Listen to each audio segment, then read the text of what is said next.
Amix, como siempre, estaré complementando el capítulo con más información de la novela 4. Disfruta el resumen. Mao Mao andaba rebuscando entre sus cosas como si se le hubiera perdido un tesoro. Y bueno, más o menos lo era, porque estaba buscando la horquilla que Jinshi, sí, esa, la que él mismo le pidió que usara cuando se volvieran a ver. Y ella, muy en su papel de yo no siento nada por ti, pero ok, le dijo que sí. Así que, aunque se moría de la vergüenza solo de pensar en ponérsela, pero una promesa era una promesa. Eso sí, no iba a exponerse a las miradas sospechosas y a las risitas de sus compañeras. Así que en lugar de llevarla puesta como princesa de novela, aunque técnicamente lo es, la esconde entre los pliegues de su túnica. Si Jinshi se aparecía o la mandaba a llamar, ahí se la pondría. Mientras Mao Mao escondía la horquilla de su casi novio celestial, aunque ya no lo sabía, en la consulta médica del palacio interno, el curandero estaba recibiendo con amabilidad a Loumen, el padre adoptivo de Mao Mao y médico leyenda, que aunque vive como ermitaño en el barrio del placer porque el dinero le da igual, el señor había sido convocado para atender el embarazo de la consorte Gyokuyo, ya que podría llegar a tener un parto de nalgas, por lo que Jinshi decidió no enviarlo al pabellón de Jade, sino al consultorio médico general. Así también podría echarle un ojo al embarazo de la consorte Lifa, ya que desde el asunto raro con Shin y Lifa empezaron a meter más damas mayores en el pabellón de Jade, y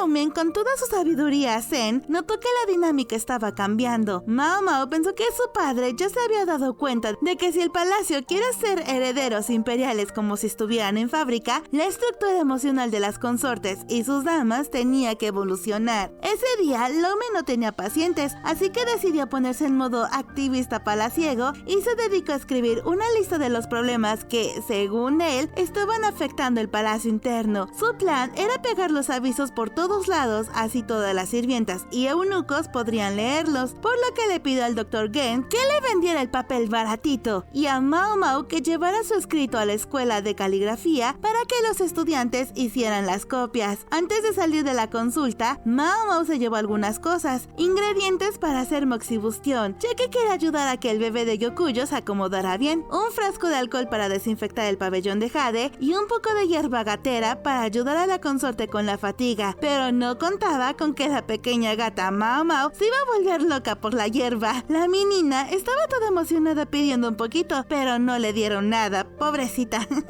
Luego, Mao Mao fue a la escuela de caligrafía con el escrito de su padre. El eunuco que estaba a cargo resultó ser un viejo conocido de Loumen, pues resulta que habían sido compañeros de clase. Cuando leyó la nota de Loumen, reconoció que esta no era la primera vez que se reparte esta información en el palacio, pues hace más de 20 años, Loumen ya había repartido ese mismo aviso por todo el palacio. Mao Mao dudó que esto fuera una simple coincidencia. El contenido era directo y útil. Advertencias sobre sustancias peligrosas durante el embarazo, como nada de polvos con plomo, o cuidado con los aromas fuertes y, sobre todo, no recojan plantas sin permiso. Básico pero importante. El detalle es que al recordar que este aviso ya se había distribuido antes, a Mao Mao se le encendieron las alarmas, saltó de la silla como resorte y corrió de vuelta a la clínica. Sabía que su padre lo hacía con buenas intenciones, pero también era consciente de que esa información en las manos equivocadas podía usarse para hacer daño. Y tenía razón. Cuando llegó a la clínica se encontró con Shen Lu, la mujer a cargo. Quería preguntarle si recordaba los viejos escritos de su padre, pero no sabía cómo sacar el tema, así que optó por entregarle la botellita de alcohol como quien no quiere la cosa. Shen Lu le agradeció con una taza de té y mientras charlaban, Mao Mao le sacó el dato. La mujer llevaba muchos años ahí. Ella y las demás damas de la clínica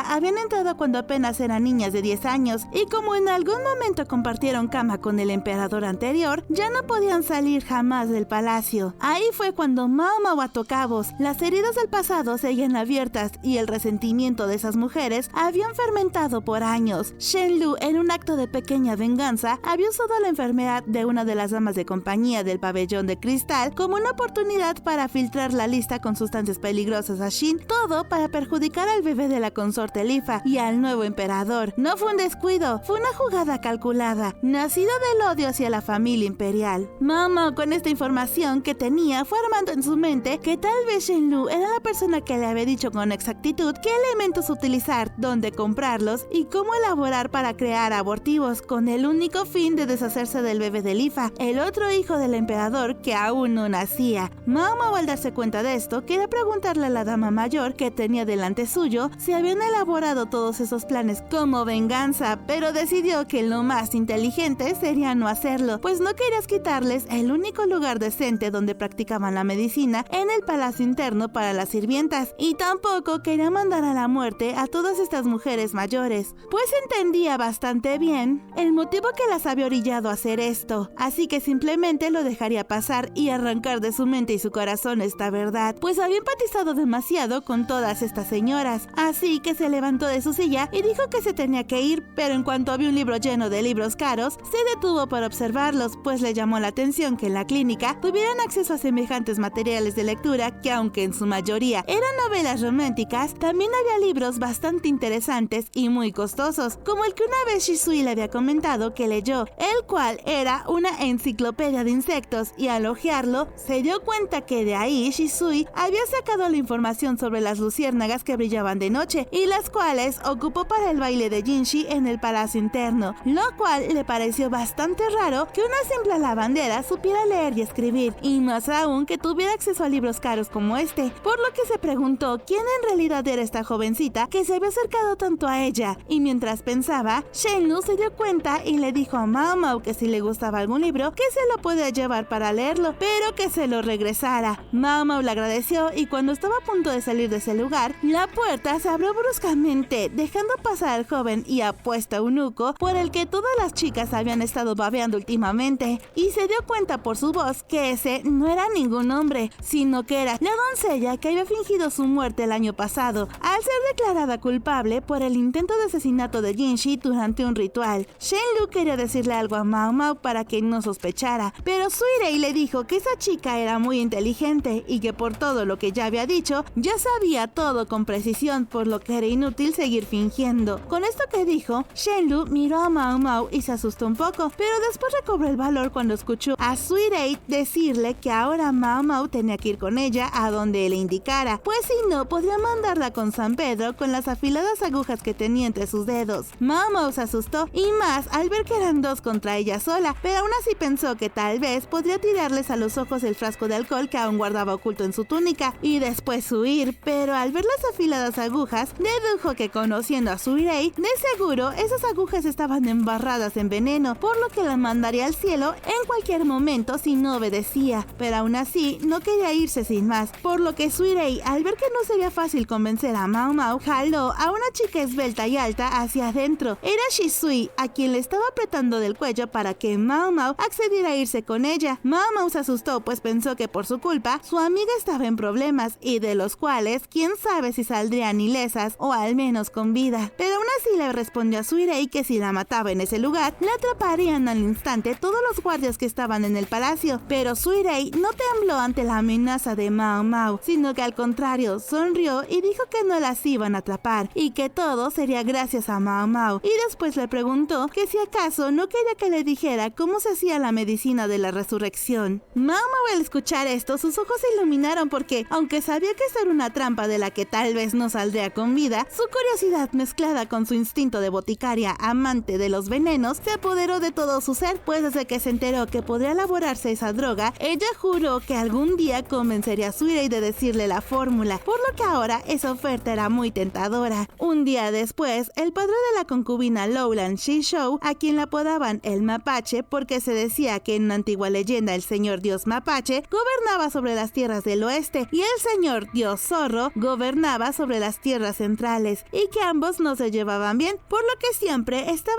en una lucha eterna por el poder, y casualmente estas descripciones les quedaban bastante bien a Shishou y a Lacan, y aunque Lacan no quisiera ni buscaba el poder, pues ya tenía bastante, incluso para cambiar al emperador si así lo deseaba, el señor Shishou, quien había sido la mano derecha del antiguo emperador y que su facción aún tenía bastante poder, seguía deseando llegar a la cima de este poder, pero para guardar su fachada tenía que fingir fingir ante Lacan, por lo que una mañana acudió al lugar en donde se hacían las reuniones políticas y le preguntó tanto al príncipe de la luna como al señor Shishou si querían acompañarlo a tomar el té. El príncipe de la luna estaba en su trono sentado y sin decir ni una palabra, jaló la túnica de su guardia Basen, con lo que el guardia entendió que aceptaría, y Shishou no podía negarse, pues el príncipe ya había aceptado, así que también acudió a la reunión, la cual se llevó a cabo en un pabellón del palacio interno, en donde estaba bastante solo como para que nadie los escuchara, pero tenía una vista bastante agradable. En esta reunión solo estaban ellos y sus guardias, por lo que podían hablar de cualquier cosa y nadie se enteraría, así que Lacan dijo de inmediato que estaba ahí para preguntarle al gobernador Shishou si reconocía el dibujo que le había puesto enfrente, y el cual resultó ser el diagrama de la feifa que habían utilizado durante la cacería para mandar con San Pedro al príncipe de la luna durante su evento anual. Shishou reconoció el diagrama, pero fingió no saber, así que dijo que no sabía de qué le hablaban, pues el intentar desvivir al príncipe heredero ya era un delito grave que se castigaba con la muerte. Pero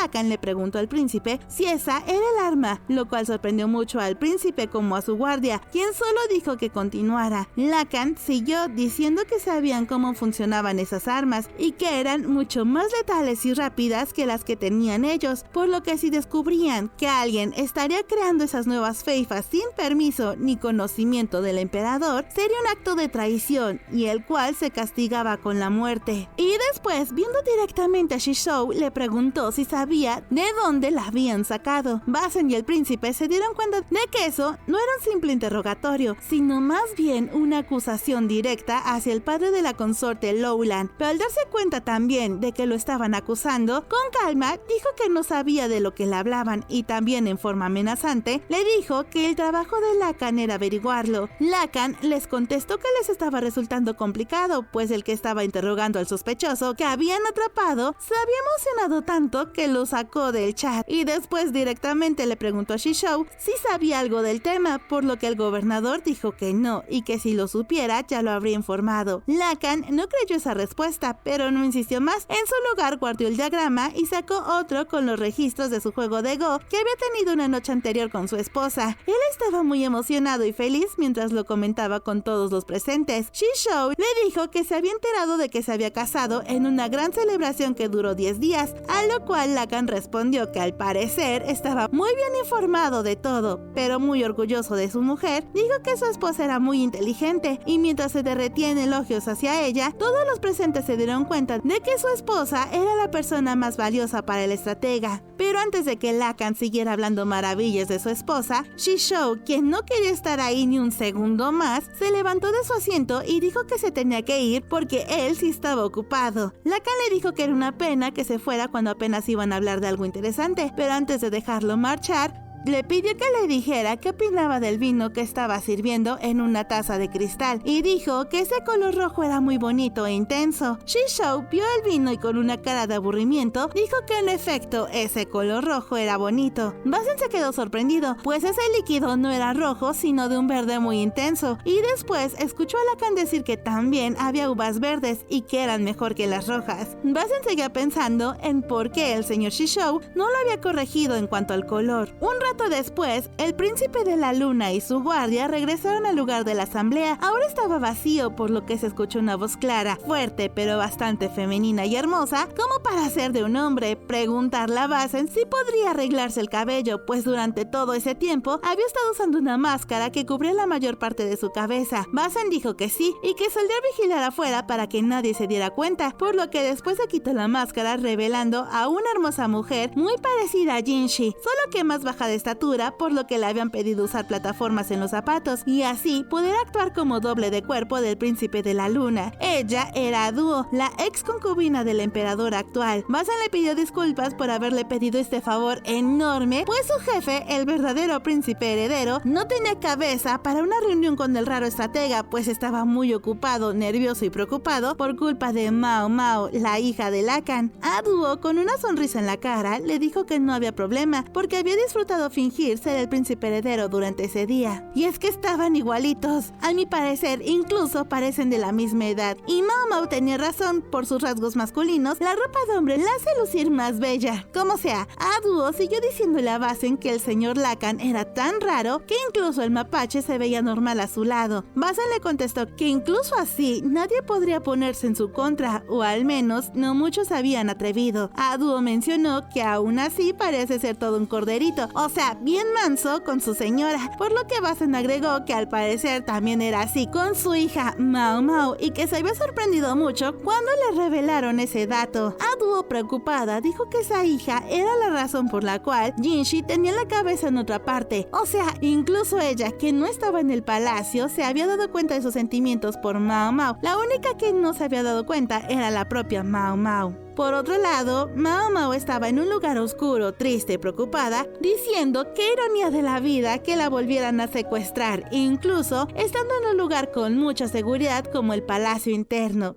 Y aquí termina el capítulo, amics. ¿Qué les pareció? A mí me encanta el detalle que agregaron de A Duo diciendo que ya sabía que su hijo andaba perdidamente enamorado de Mao Mao. Pero cuéntenme ustedes su opinión en los comentarios. Como siempre, me despido. No sin antes darles un beso y un abrazo a todos mis amics especial y mejores amics por su apoyo constante al canal. Los amo. Y también te amo a ti, amics, por llegar hasta esta parte del video. Espero verlos a todos en el próximo resumen. Juro que lo sabrás, porque un día tú también caerás.